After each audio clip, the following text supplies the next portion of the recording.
Karena apa? Agar kita mampu menyaingi negara-negara lain. Dengan apa teman-teman? Baru-baru ini sama-sama kita ketahui ada tren dengan tagar kabur aja dulu. Kita boleh kabur aja dulu, akan tetapi untuk bersaing dengan negara lain, mencari relasi dan menggali potensi sebanyak-banyaknya. Akan tetapi ingat, tidak hanya cukup pada sebuah kompetitif, akan tetapi kita juga harus memberikan dedikasi. Dengan apa? Dengan cara setelah kita mencari relasi sebanyak-banyaknya, menggali potensi, jangan lupa untuk kembali lagi ke tanah air, untuk memanfaatkan dan mengembangkan skill yang kita miliki agar bermanfaat bagi masyarakat dan tanah air. Allah Subhanahu wa Ta'ala berfirman dalam Quran surah At-Taubah yang memerintahkan kita untuk memberikan dedikasi yang terbaik dalam kehidupan sesuai dengan bidang dan kemampuan kita, yang berbunyi A'udzu billahi minasy syaithanir rajim wa qul i'malu fasayarallahu 'amalakum wa rasuluhu wal mu'minun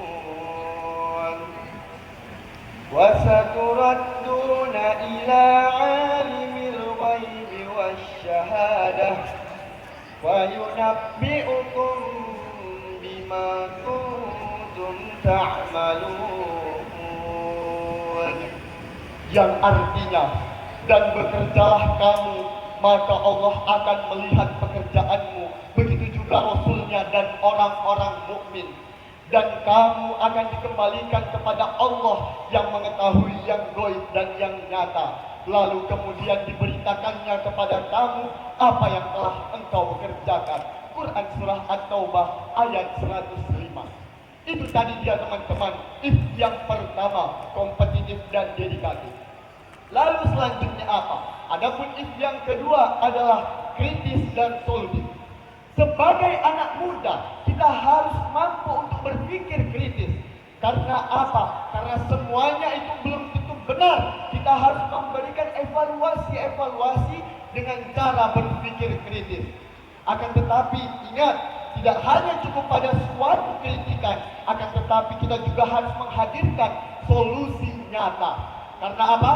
Karena kritisi tanpa solusi sama dengan caci maki. Kritisi tanpa solusi tanpa kita sadari sering terjadi di kehidupan kita sehari-hari yang menyebabkan perpecahan di dalam negeri. Itu tadi teman-teman, if yang kedua. Selanjutnya apa? Adapun if yang ketiga adalah literatif dan adaptif. Literasi bukan hanya sekedar literasi digital, bukan hanya sekedar baca tulis, akan tetapi juga literasi keuangan dan teknologi. Ditambah lagi dengan sikap adaptif agar kita mampu untuk mengikuti perubahan dan perkembangan zaman. Lalu selanjutnya apa? Selanjutnya if yang keempat adalah kreatif dan inovatif.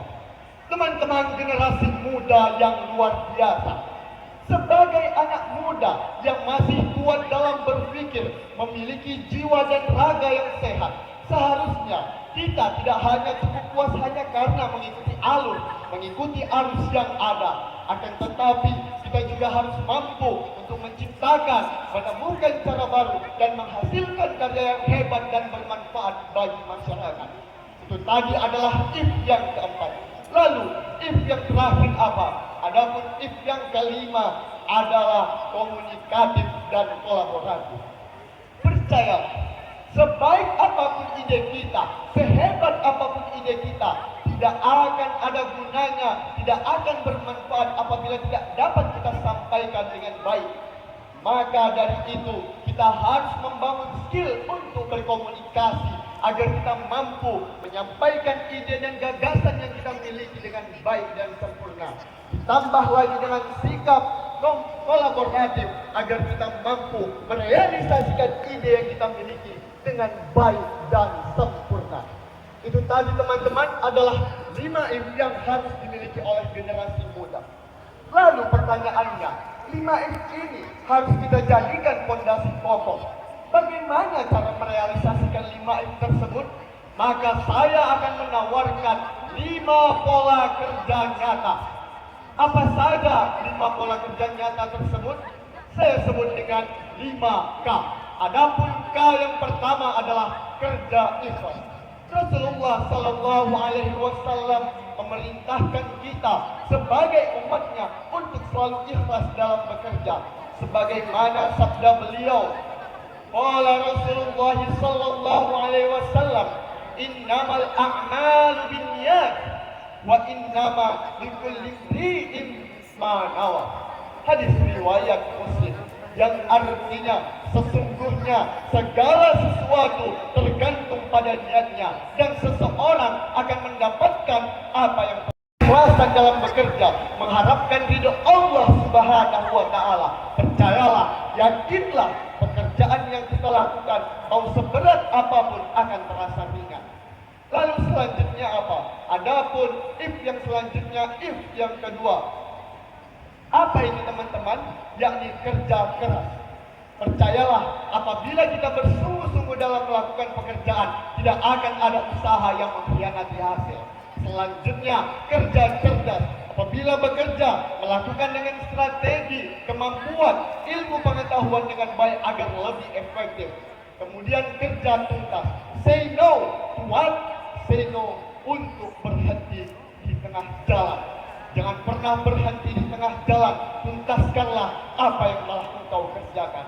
Dan yang terakhir adalah kerja berkualitas. Dalam bekerja tidak hanya asal-asalan, dalam belajar tidak hanya sekedar belajar, akan tetapi memberikan kualitas yang terbaik agar menghasilkan karya yang hebat dan hasil kerja yang berkualitas. Teman-teman generasi muda yang luar biasa, setelah kita memiliki 5 dengan menjalankan 5K, kita juga harus mewaspadai bahwa banyak virus yang dapat menghancurkan masa depan dan menguburkan cita-cita. Apa saja 5 virus tersebut? Saya namakan dengan virus 5M. Yang pertama, maksiat, perbuatan yang melanggar dari nilai agama dan norma. Malas, perilaku, penyakit yang membuat kita, yang mematikan kita sebelum berkembang. Menunda-nunda pekerjaan, prokrastinasi yang membuat ide hanya tinggal wacana. Mengeluh, terlalu banyak mengeluh justru mematikan semangat. Dan yang terakhir adalah mencari banyak alasan, sibuk mencari kebenaran daripada mencari jalan keluar. Teman-teman generasi muda yang luar biasa, yakinlah, percayalah, apabila pola tersebut 5M, 5K, dan 5M kita jalankan, maka akan terjadi perubahan yang hebat bagi negara ini. Yang pertama, lahir generasi muda yang berjiwa kreatif, inovatif, dan kompetitif. Kesenjangan sosial berkurang karena banyak anak muda yang menciptakan lapangan pekerjaannya sendiri. Kemudian selanjutnya, inovasi lahir dari anak muda, teknologi berkembang, dan negara ini tidak hanya sekedar menjadi pasar, akan tetapi menjadi produsen gagasan dunia. Selanjutnya, lahir generasi muda yang berjiwa integritas yang dapat memimpin Indonesia Emas menuju Indonesia Emas 2045. Teman-teman generasi muda yang luar biasa, saya yakin pemuda adalah tulang punggung agama, bangsa dan negara. Apabila pola tadi dijalankan, maka generasi muda tidak hanya akan menjadi penonton sejarah, akan tetapi menjadi penulis sejarah. Semoga kita semua menjadi generasi muda yang memberikan dedikasi dan kesempatan yang luar biasa bagi negara ini untuk maju ke depannya. Jadilah pengukir sejarah, bukan beban dalam sejarah. Seorang syekh pernah berkata, Islam will win with you or without you, but you will lose and lose without Islam. Islam akan jaya denganmu atau tanpamu, akan tetapi kau akan kalah dan musnah tanpa Islam. Demikianlah pidato yang dapat saya sampaikan. Terima kasih atas segala perhatian. Mohon maaf atas segala kesalahan. Dan sampai jumpa di lain kesempatan. SMA Islam Asofa Pekanbaru. Do the best. Keep Istiqomah. Semaipa mendunia. Bersama insya Allah bisa. Allahu Akbar. Saya Rizkullah Akli dari SMA Sofa Pekanbaru pamit undur diri. Wassalamualaikum warahmatullahi wabarakatuh. Waalaikumsalam.